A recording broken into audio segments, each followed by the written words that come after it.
So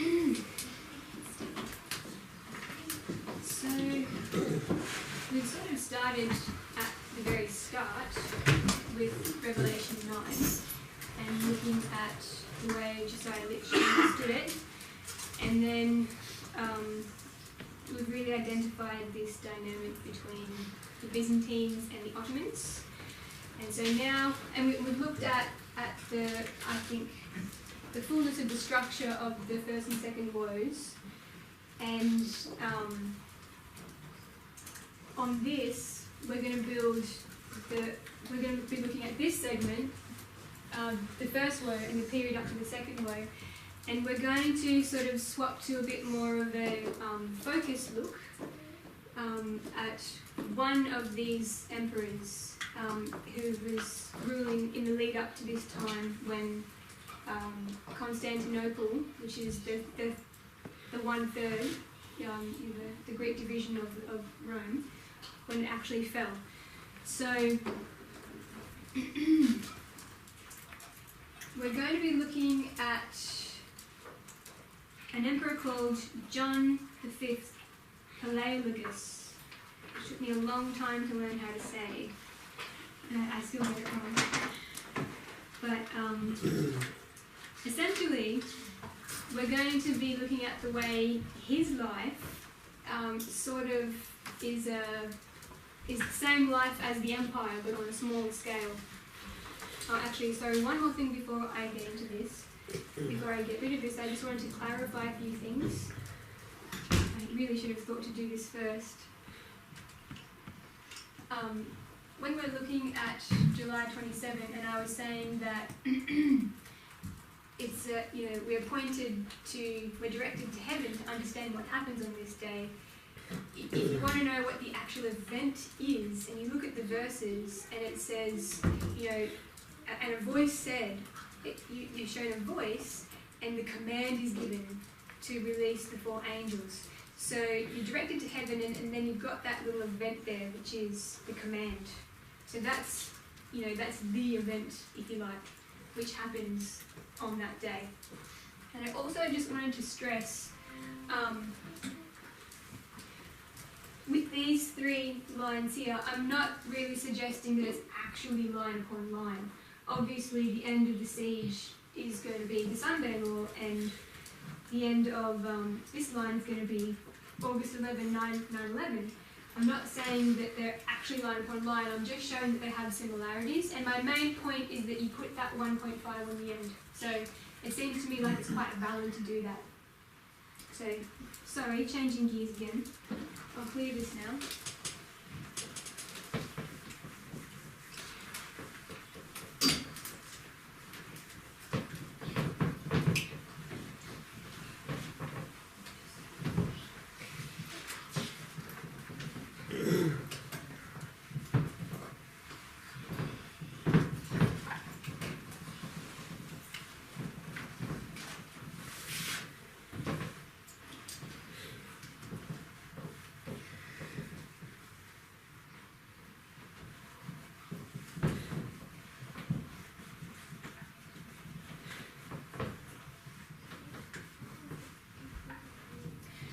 So like I said, we're looking at one particular emperor, and we're looking at the way his life seems to show the same characteristics as the line as a whole.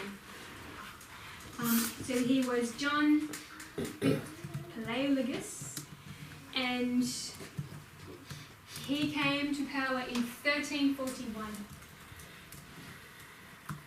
So you've got here, we're going to be using 1299 as our frame of reference, because there are events that happen in this history that also are paralleled in other portions of history, but we derive the significance of the way they interrelate from the fact that they all come during the first woe. It's our magnifying glass, if you like, to see how these events relate to each other.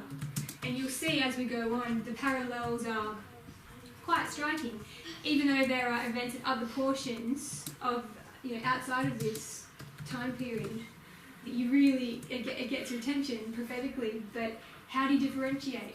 So one of the things that I'm looking at is the fact that this is our, we're doing everything in reference to this frame. So we're starting in 1299. So he comes to power in 1341 as an 8-year-old. His father died, who was emperor, and he was, so John V came to power as an 8-year-old. It's a little bit unclear exactly who has power, but we know that he had his coronation in that year, but he was set up with a regency. So because he was a minor and not really considered mature enough to rule, even though he was emperor, it was sort of like a co-regency thing with a team of people acting as the regents. But we can look here that between 1299 and 1341 is 42 years. So I'm going to say that this is, 42 is a symbol of the 1260. So you can put that in there leading up to the beginning of his reign. So he was the 4th emperor of his dynasty. He comes from the family of I'm not sure how to say the plural, Palaiologos, I think. So it was the last ruling dynasty. And he was the 4th emperor in that sequence, and he was the 7th from last. So that's significant when you start to think about 7 thunders. He was the 7th from the last. He came to the throne at the age of 8. He had a very troubled and fractured career. He was deposed several times and then reinstated upon the throne. But he had a long reign. He reigned for about 50 years, and that's a third of the first woe. So he's, in my opinion, he is the most significant emperor in this whole sequence. We also, I'll get to that, sorry. So we'll start looking at the characteristics that we can put on a line. So I think this is quite clearly a time of the end. This is the commencement of John V.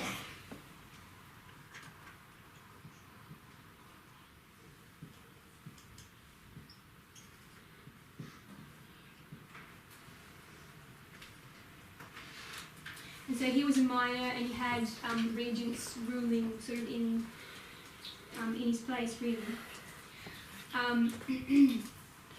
The regency that was set up around him was composed of his mother and of his father's best friend, who, while his father was emperor, he was the power behind the throne. He was his best friend. He was the real power behind the throne. He was a very good politician. He was a very good statesman, all those sorts of qualities.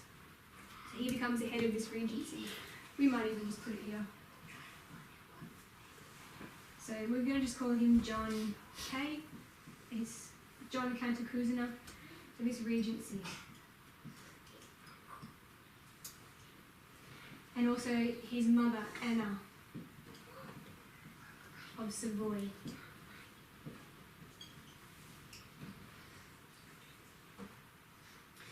Now, what you'll find happened is that even though John V's father actually stipulated that this individual, John Cantacuzene, was to be the regent and to be the caretaker of his family should anything happen to this emperor, and that was initially put in place, what you've got happening afterwards is a derailment of his position at the head of that regency. So this is in, we'll just put here, this is October, September.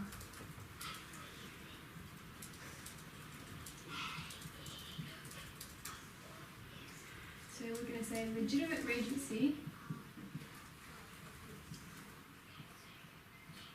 derailed.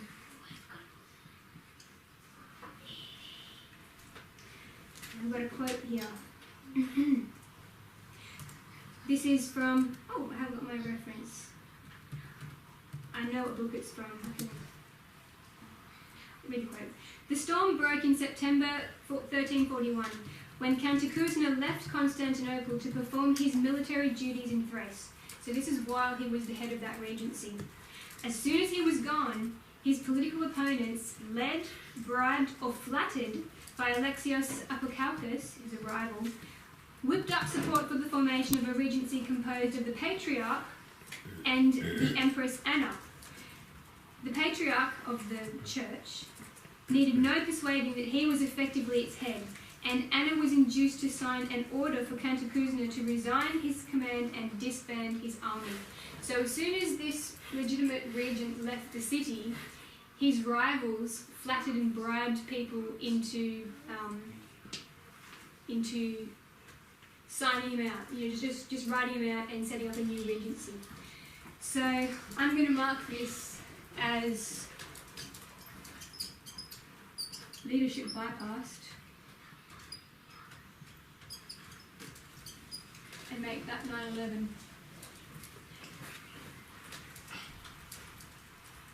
It's from the papacy in the Levant.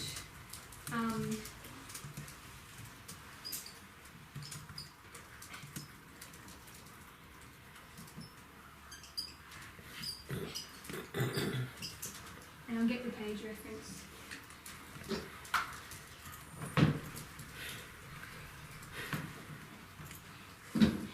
So that's one 9/11 characteristic that we have there, but there are others. We also have, with the events that came after, another quote here: the regency of Empress Anna and the Patriarch. So this is what was set up in place of the first regent. And the Patriarch, between 1341 and 1347, was a catastrophic interlude in Byzantine history. The economy of the empire ran down, and the Byzantine gold coinage, once the only stable currency in the Christian world, had to be devalued and depreciated to the point of worthlessness. So you've got economic ruin here.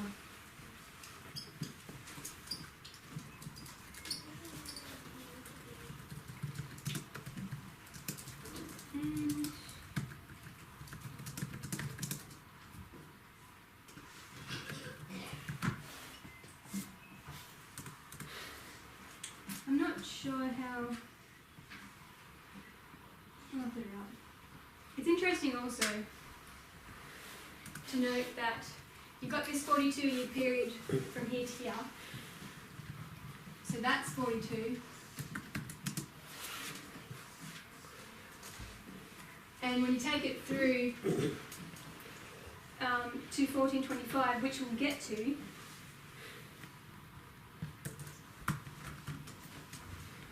you've got 126 years here, and it's broken into 42 and 84. Then, so we're marking this as 9/11, then you skip forward from 1798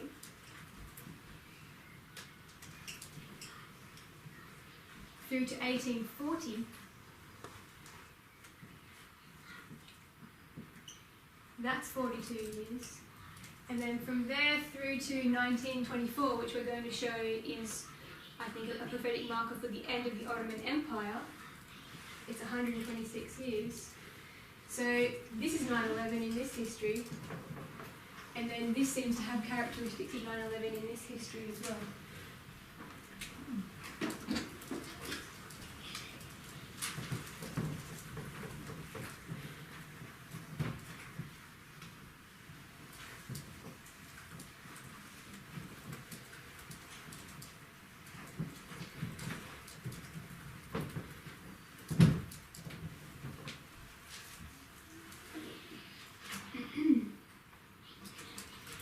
So it's interesting that Anna of Savoy, who was the mother of John V, was a Catholic princess, and she came from Italy, and she married into the Byzantine royal family.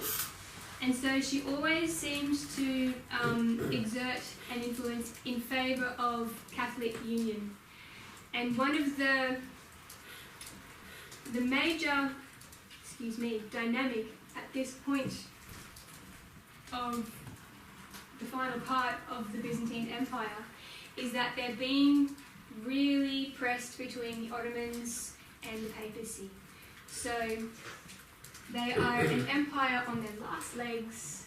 They're heading into their decline that they're not going to recover from, and the Ottomans are just engulfing territory around them, and it's inevitable really that they're going to finally capture the whole empire.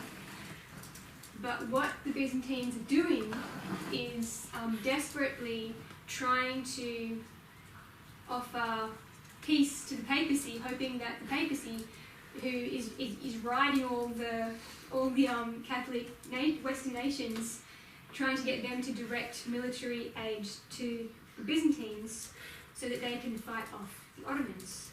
And so you've always got this dynamic where the Byzantines are trying to pay lip service to the papacy, saying, oh yes, we'll join with you again so long as you send us, galleys and armies and things like that. And it's this dance that they do. But the backdrop is that that Ottoman conquest of Byzantium is inevitable. So that really frames the life of John V. It really was turned up from his reign onwards. And the fact that his mother was a Catholic princess made him very favourable to the idea of reuniting with Rome in order to receive this help, so they hoped. And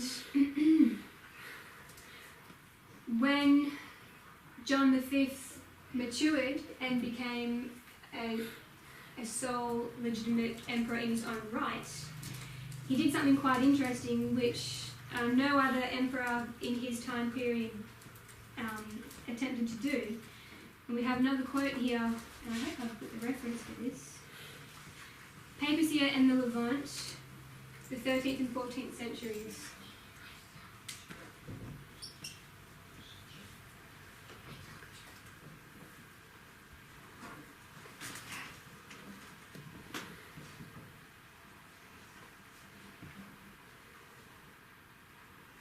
Page 225 and 226.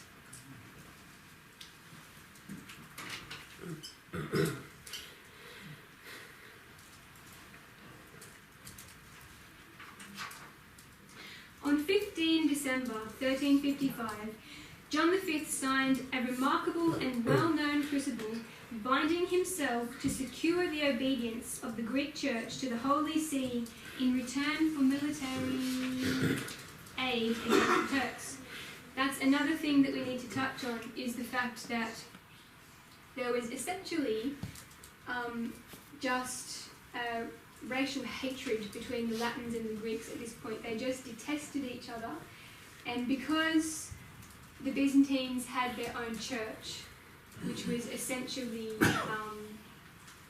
just slightly different, Catholicism, but they had that schism, and the papacy always wanted the primacy over the entirety of the Christian world, whereas the Greeks liked their own church. They had developed slightly different rituals and things like that over the centuries. So they liked their distinctiveness, but in particular they liked their ethnic and their national sort of identity. And so that was a real sticking point for the population. You can see what a position this puts the emperors in. They need to try to appease the papacy and have union with them to save their population, but the population hates the Catholic Church and riots every time they make an attempt to affect that unity. It's interesting that you can note civil unrest, but also I think it's a contrast, knowing that Eastern Rome carries the symbolism that they are the armies of Rome when we bring it to us, to note that civil unrest over this issue of joining with Catholicism. I think it's a contrast more than a direct parallel, because we know that they're going to be asking for it in our time, but I think it's notable, yeah. So this is what he's grappling with, satisfying his population and satisfying the churches. Anyway, John V, He asked Pope Innocent and he asks for a bunch of military aid. So he signed this remarkable crucible, which is where he's saying, I'm going to convert to Catholicism, and within 6 months, I'm going to ensure that my whole church and population converts as well.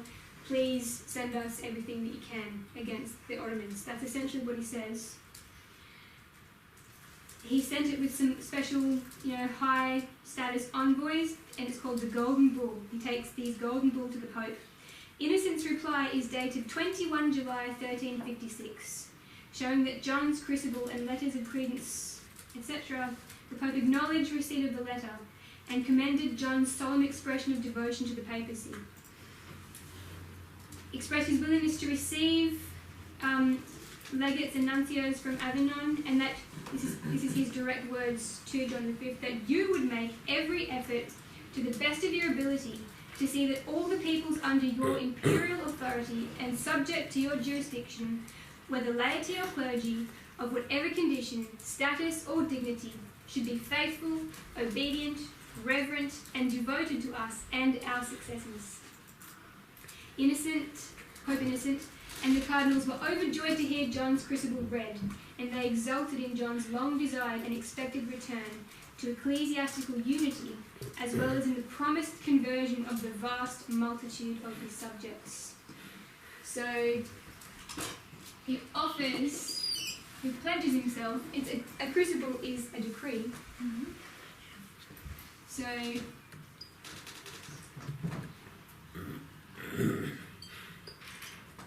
John 5.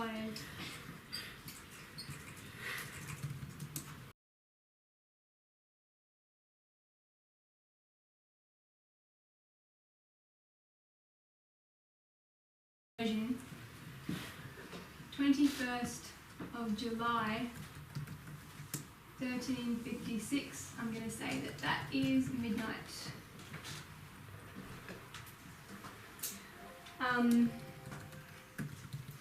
Because I believe, I haven't got the quote with me at the moment, but there's an article that Tarbo did where it shows that at midnight there are certain steps towards that union between doing away with the constitution, which guarantees the separation of church and state. So you have these steps. This is a pledge, which is, I think, on a personal level, is a good equivalent for that kind of meeting where you're going to take steps in order, planning to affect something. So I think that on a personal level that works.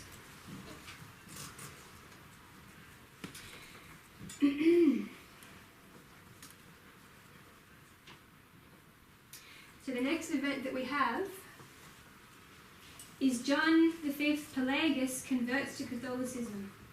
So there's a lot of quotes, but they are important, and they put it better than I can. So one can imagine the excitement of the Roman populace.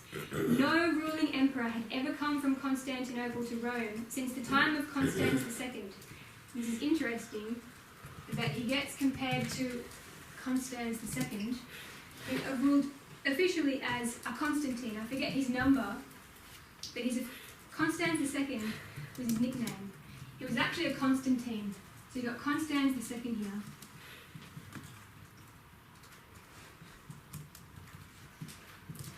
Constans II actually captured the Pope in his history. He was a Byzantine emperor, and he captured the Pope, and the Pope died from mistreatment in that captivity. I'm not going into any of that now, but that's interesting. So no ruling emperor had ever come from Constantinople to Rome since the time of Constans II, 7 centuries before. And now this emperor from the legendary East had come to humble himself before their bishop and become a convert to Latin Catholicism. On 13 October, the Pope came to the city, where the Lord Emperor of the Greeks, John Palaiologos by name, was already awaiting him. And on St. Luke's Day, 18th of October, in the hospital of St. Spirito, he made his confession of faith in the presence of 5 cardinals and 2 protonotaries, and swore that he would always keep it. Afterwards, he signed it with his own hand in cinnabar ink, and with a golden seal he sealed the document, which was written in Greek and Latin, and he placed it in the archives of the church.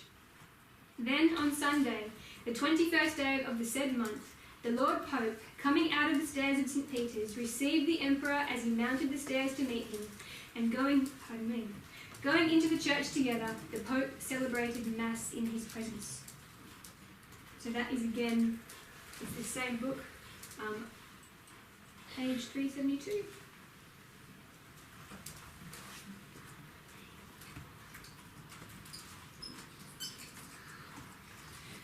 So we're going to put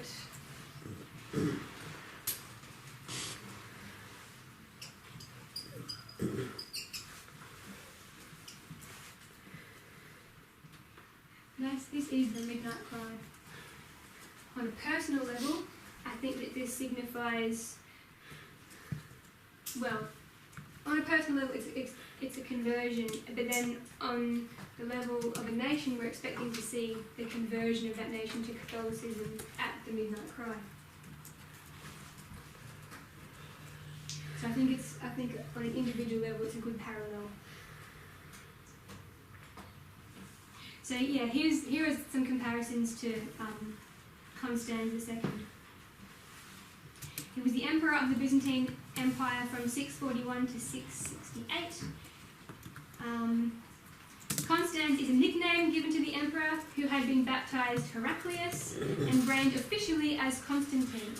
The nickname established itself in Byzantine texts and has become standard in modern historiography. It's interesting. Constans appointed a new exarch who marched on Rome with a newly loyal army, abducted Pope Martin and brought him to Constantinople, where he was tried for high treason before the Senate. He was banished to Chersonesus, present-day Crimea, and died shortly after as a result of his mistreatment. That's just a Wikipedia reference. So it's interesting that you've got this emperor took the Pope captive, and this emperor is being taken captive by the Pope, and they're both Constantines. Also, I think it's quite interesting that the Pope himself, the one who actually oversaw the conversion of John V, compared him to Constantine the Great. On 13 November, Urban issued an encyclical asking the Christian princes to aid the emperor. And on 29 January 1370, he sent a special appeal to the same effect to all the different countries of Europe, etc. The church could rejoice, he told them, when our dearest son in Christ, John Palaiologos, illustrious emperor of the Greeks, came to the Holy Apostolic See in a spirit of devotion, abjured the schism completely, and professed the Catholic faith. And we piously hope that even as long ago the conversion of the Emperor Constantine caused the conversion of innumerable peoples, just so, by the effort and example of the Emperor John, peoples without number who now follow the schism and errors of the Greeks will by divine grace return to the Lord's fold. So he's compared to this Constans who took the Pope captive, and he's also compared to Constantine the Great. I just find that interesting because if we're going to be looking at this as a Seven Thunders, which I think it is, you've got the first emperor in the sequence is Constantine of types, and the last one is Constantine. I see that a little bit, it pops up every now and again. You can see it's parallel from the beginning to the end of Seven Thunders.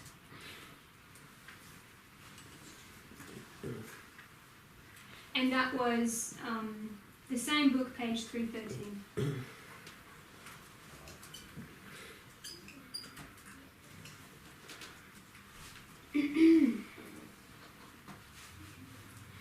So the last event that we have at the end of his long life, he was deposed a number of times, as I mentioned.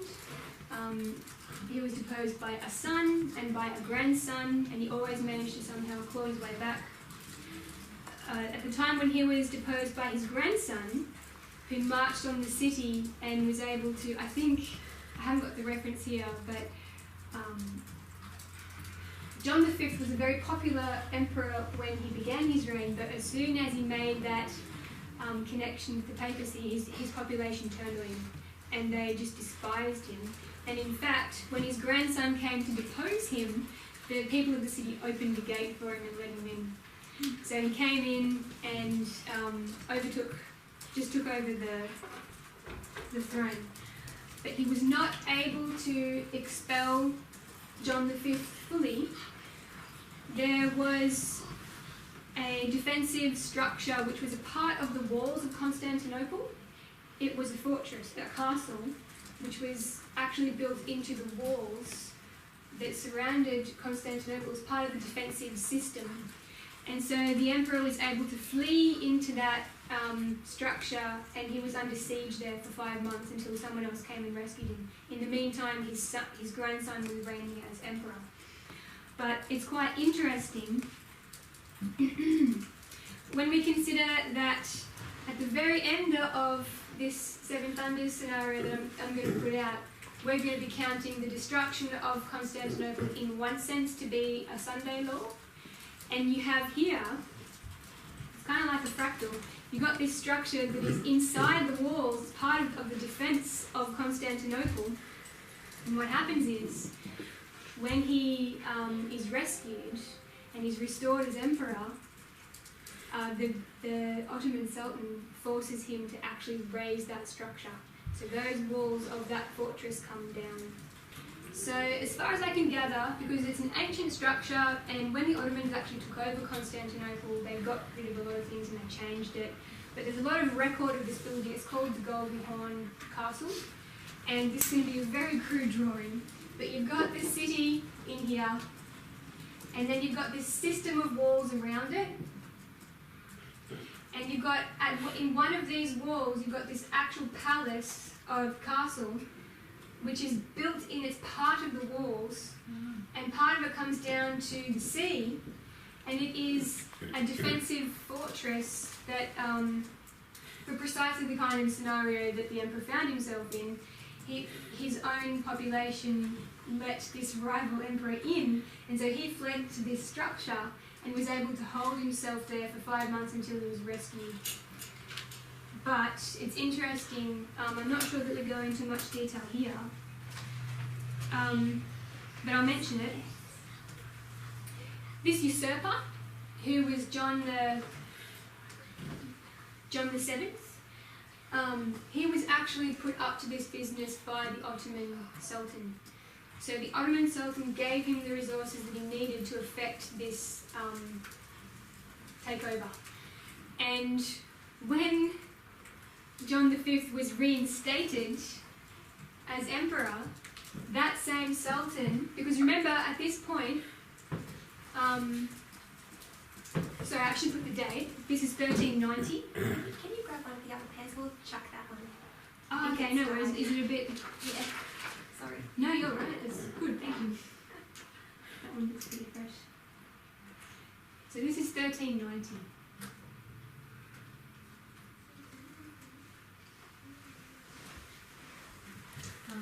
It's just from...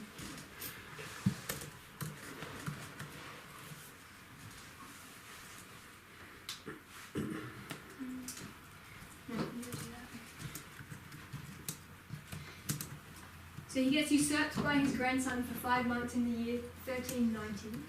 And I don't know if you remember this morning, but we saw that the Byzantines had actually been the vassals of the Ottomans since 1371. And so they were the vassals, and they had to accept the interference of the Ottoman sultans in their leadership. And of course, you've got all these rivals, all these ambitious young men wanting to take the throne, and they're willing to make all kinds of deals and compromises with the Ottomans to get the support that they need. So the Ottoman Sultan at the time, I think it was Bayezid, actually put this emperor, this young usurper, up to it. So he gave him the resources that he needed to do it. He went and did it, and then when finally the old emperor was victorious, because they're still vassals of the Ottomans, John had to accept and execute the command given by Bayezid that this structure be raised. So those walls fell. And I'm kind of seeing in that it's a type of the city as a whole. So I'm going to call that the Sunday law of the life of John V. So you've got Golden Horn Castle,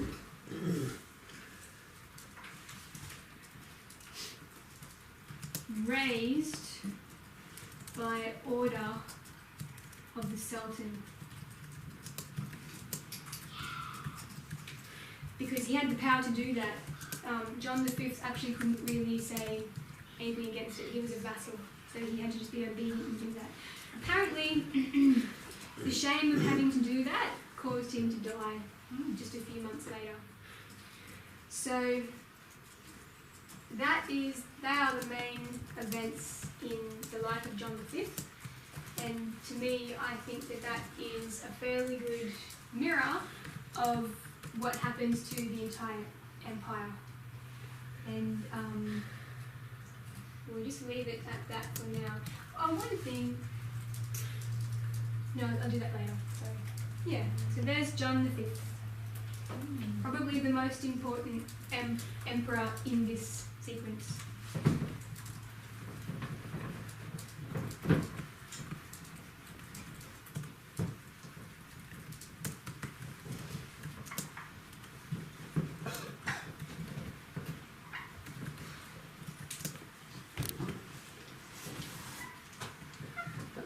A bit different now. As I mentioned, the mother of John V was Anna of Savoy, and she was a Catholic princess. And she married Andronicus III, John V's father, and was actually able to effect a lot of changes which resulted in the ultimate union of the Byzantines and the Catholic Church. So what we're going to look at now is a dynamic that seems to be apparent, where you can track a connection between the Catholic progression of relationship with the Byzantines and an Ottoman progression. So there seems to be this link. I'm not saying that it's cause and effect, but what I'm saying is that it's a definite dynamic that you can observe. So we might make this a bit darker.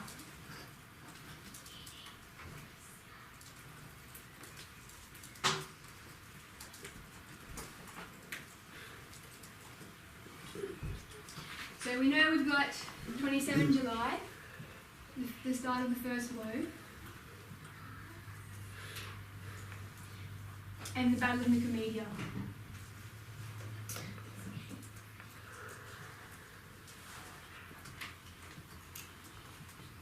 So this was the first aggressive encounter between the Byzantines and the Ottomans. And we know that that marks the beginning of the First Woe.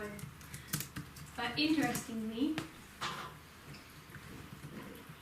27 years later, they had been, grabbing territory and doing raids and all that kind of thing in the meantime. But 27 years later, they actually captured their first city. This was just a battle. I think they got some territory, but they didn't capture a city. It was notable, but they didn't have a capital yet. They got their capital 27 years later, in 1326, on the 6th of April. So they captured the city of Bursa.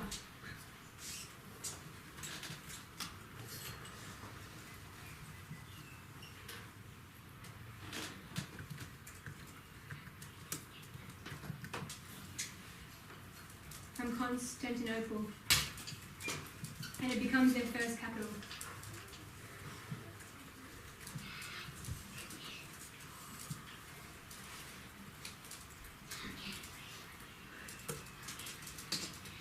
So we have a few little quotes here.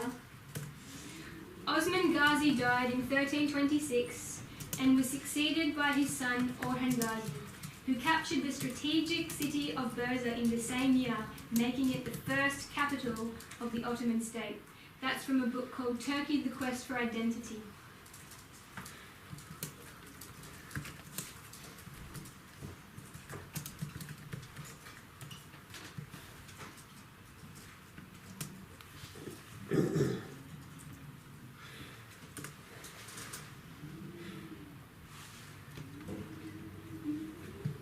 no page number. Sometimes the Google Books previews don't give you a page number. Sorry. Another quote, when Osman began his siege in 1317, the town held out for more than 9 years. As to the details of the siege of Bursa, almost nothing exists. It was a long siege, and all that can be said about it is that it may have been intermittent rather than continuous. When it fell on April 6, 1326, Osman lay dying, so he never saw the inside of the city. His son Orhan became the second leader of the dynasty that became known as the Ottomans. Upon his occupation of the city, he named it the capital of the emerging Ottoman Empire. So that's quite firmly established that that event happened at that point in time. So, interestingly, when we look over on the Byzantine side, we've got something happening with the Catholic interaction. So we've got Anna of Savoy, who was the mother of John V.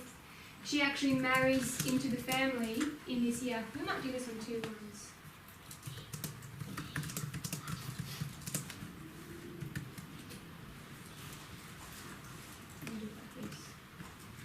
So you've got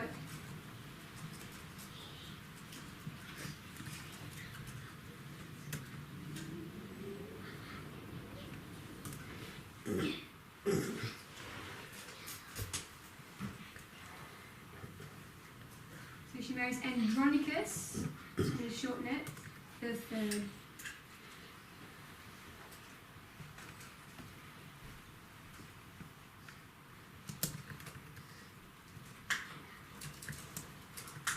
So, she was born into an important Italian noble family and was the daughter of Count Amadeus V of Savoy, a region in what is now southeastern France. She was betrothed and married to the Emperor Andronicus III at the age, so she was betrothed to be married at the age of 6, a not uncommon age for royal brides. She grew up in the imperial castles and palaces, etc.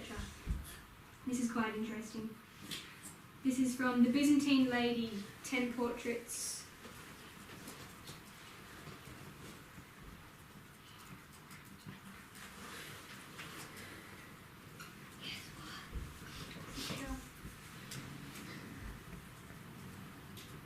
Page 82.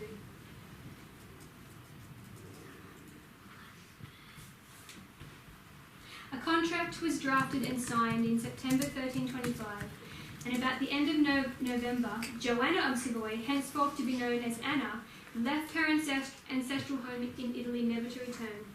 The Byzantines were much impressed and staged a grand reception for her and her company when they reached Constantinople in February 1326. But it had been a long and difficult journey for her in the middle of winter, and Anna succumbed to illness as soon as she arrived. Her wedding had to be postponed. It was not until October that she was fit enough for the ceremony. It was performed in Constantinople, probably by the Patriarch, according to the Byzantine rite, a fact which much annoyed the Pope. In his view, marriage between Catholics and Orthodox were uncanonical and forbidden unless specifically approved by the papacy. Pope John XXII had not been party to the arrangements made for the marriage of Anna, a pious Catholic princess, to a husband who, however exalted, was in schism from the one true church, so they say. Count Edward of Savoy, to whom the Pope wrote an angry letter, replied rather feebly and without much conviction that Anna might convert her husband. Well, she didn't convert her husband, but she certainly started the chain of events that led to the ultimate conversion of the whole empire. So we can see we've got here this marriage, so it introduces this Catholic element into the family. I hope I've got the quotes. All through this history, when John V is old enough and he's encountering these problems as the sole emperor, he has a lot of interactions with his family from Italy who are Catholic, and they aid him in lots of ways, and they put a lot of pressure on him to convert to Catholicism. So that's where a lot of the pressure actually comes from, So I don't think I'm going to actually go into those details just now, but we've got pressure and aid from the Savoy family.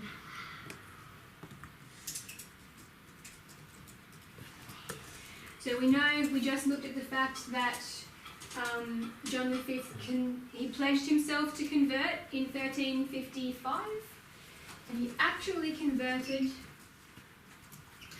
in 1369. So we'll just put this here.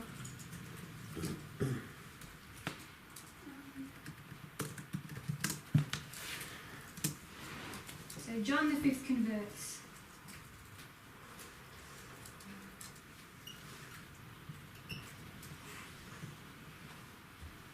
So then, when we jump over to the Ottoman side, we've got something happening in that year as well. The Ottomans conquer the city of Adrianople in this year, and it becomes the second capital of the Ottoman Empire. The conquest of Adrianople, most probably in 1369, and the fact that Murad I made the city his new capital, indicate that the Ottomans considered themselves both an Asian and a European power. That's from the practice of strategy from Alexander the Great to the present. I'm just going to abbreviate it.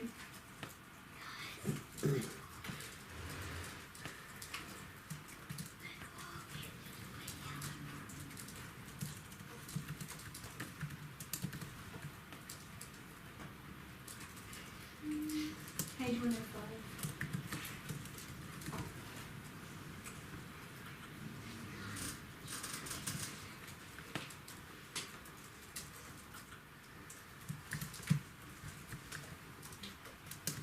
In 1369, the city was conquered by the Ottoman Sultan Murad I. He renamed it Adrian, this is Adrianople. The city remained the Ottoman capital for 84 years until 1453, when Mehmed II moved the capital to Constantinople after they conquered it. And I've got more quotes to show that this happened in 1369. So,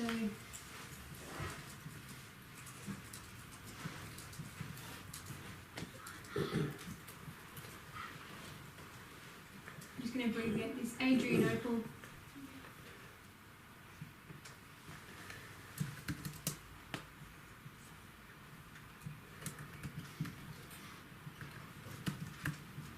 It becomes the second Ottoman capital.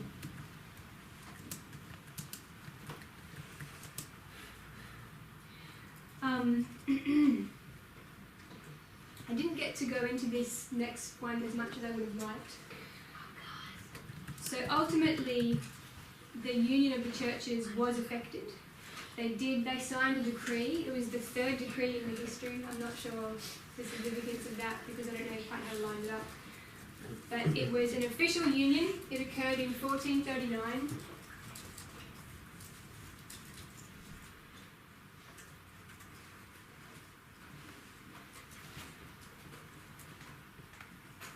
And up here, you had, and I haven't gotten to research this as much as I would have liked, it was the Battle of Varna, which was, the Byzantines weren't actually involved in this, but they were relying on it. It was to do with all their allies or their hoped-for allies, and they all got destroyed at the Battle of Varna.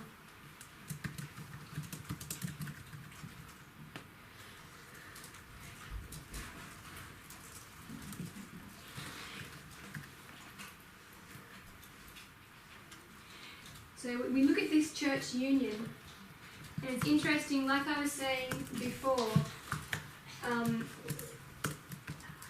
the Byzantine emperors pretty much had to grit their teeth and go through with it, knowing that their population was going to revolt on them, which happened every time they had this kind of interaction.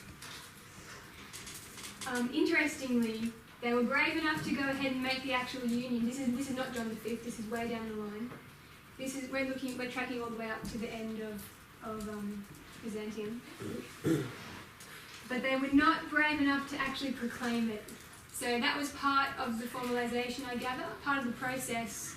The last stage after they've discussed it and signed it, and I think they make some little formal proclamation amongst themselves, and then they proclaim it publicly. So they were not brave enough to proclaim it. And the popes, from this point hereafter, would make this a condition of aid, which never really came anyway. But as these poor Byzantine emperors are trying to, say, we joined up, help us please, they would say, well, where's your proclamation? Where have you put this publicly? And so they were never brave enough to do it until the very last one, the last Constantine.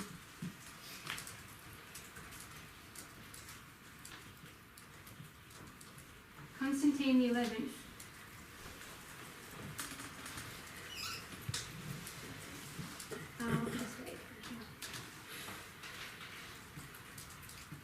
He actually proclaimed the union.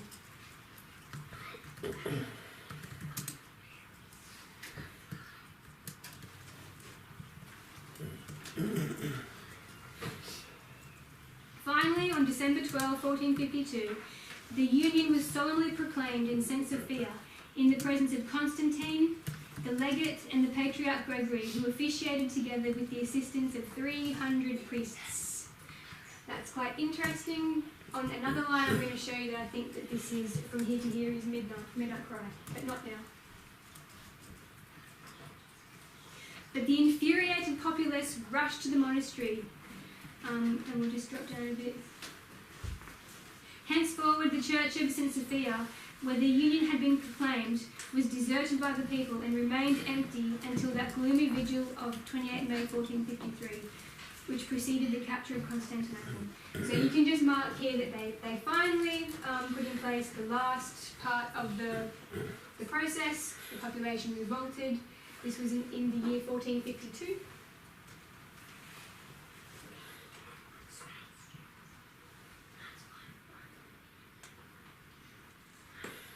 And on the other side, we have the new Sultan, Mehmed II.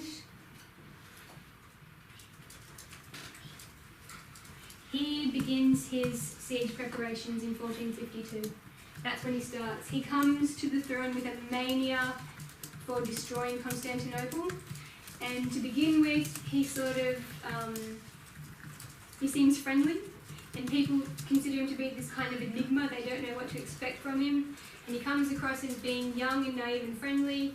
And then he just turns and sets about preparing to besiege Constantinople with a fury.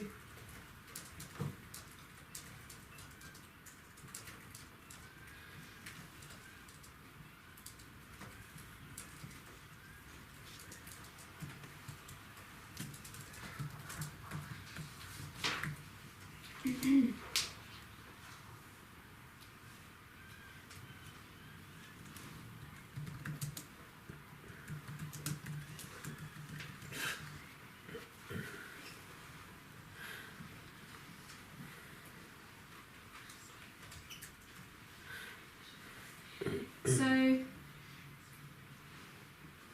they had the church union, which was not accepted by the populace, even though it was an official and binding union. They celebrated the union, and all the Byzantine priests deserted their cathedral and proclaimed that they were not going to enter again until it had been purged of the Roman pollution. But this changed on the 28th of May. It's really sad, actually.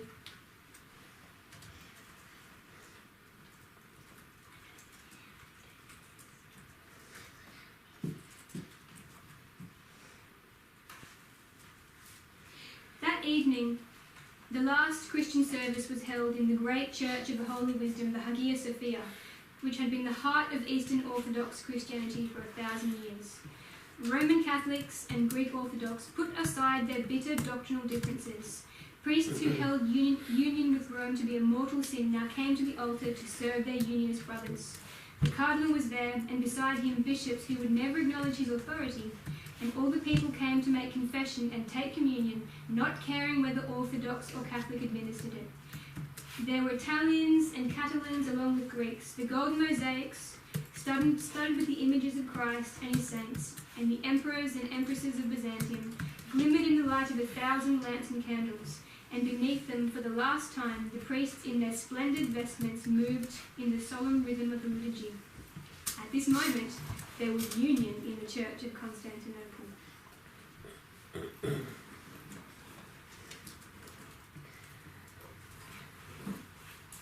That's just the reference. There's a lot of letters and numbers.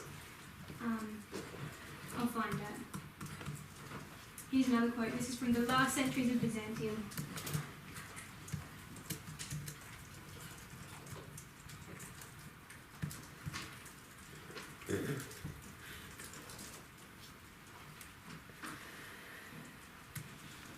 Page 386.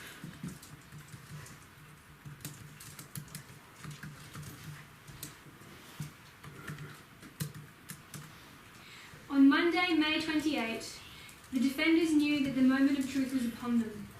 There was an ominous silence from the Turkish camp beyond the walls. The Sultan had ordered a day of rest before the great assault. He spent the day haranguing his troops and giving final instructions to his officers and to his admirals. In the certainty of imminent danger, the defenders forgot their quarrels and sank their differences. The emperor had the icons and relics from the city churches brought out and carried round the walls, while all the church bells rang. A procession was formed of Greeks and Latins chanting hymns and prayers. Toward the evening, the people made their way as if by instinct to the Cathedral of St. Sophia. The soldiers stayed at their post on the walls, but most of the rest of the population, Latins as well as Greeks, crowded together into the great church to pray for their deliverance. Common fear and common danger worked more of a wonder than all the councils of the church. Orthodox bishops and priests and monks, who had loudly declared that they would never set foot in their cathedral until it had been purged of the Roman abomination, now approached the altar to join their Catholic brethren in celebrating the Holy Liturgy. So what you actually have here is, how will we frame it? The descent finishes. Ends.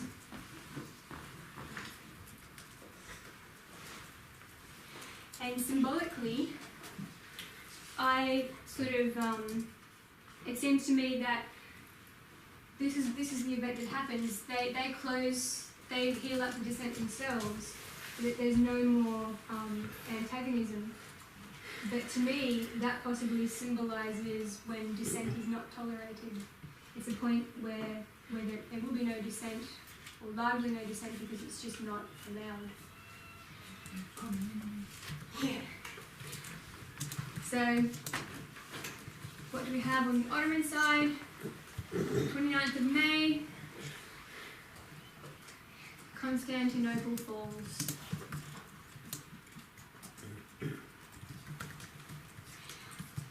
Finally, on 29 May, Mehmed launched simultaneous attacks from the sea and the land sides of the city that overcame the defenders. Pouring into the city through one of the gates that was forced, the Ottomans killed the emperor as he attempted to counterattack with his remaining defenders. The Turks spread out to sack the city, massacring so many that, in the words of eyewitness Niccolo Barbaro, blood flowed in the city like rainwater in the gutters after a sudden storm. The fall of Constantinople was a huge blow for the Christian world, but although Pope Nicholas V called for a crusade to again regain the city for Christendom, no concerted military response was made. Now styled the Conqueror, Mehmed declared his city to be the new capital and claimed to be the rightful successor to the Roman Empire. So that's something else. It becomes the third Ottoman capital, third and final.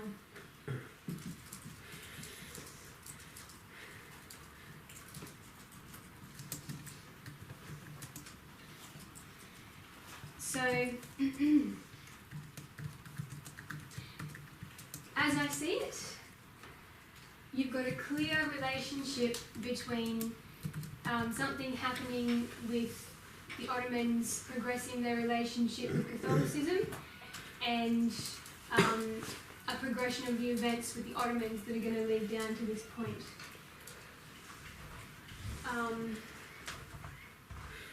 We're going to look at some of these as waymarks in the next presentation, but I think that that's probably a good place to leave it for now, since we've had a lot to think about today. So that's fairly simple, I hope. So we'll just leave it there. I'll pray.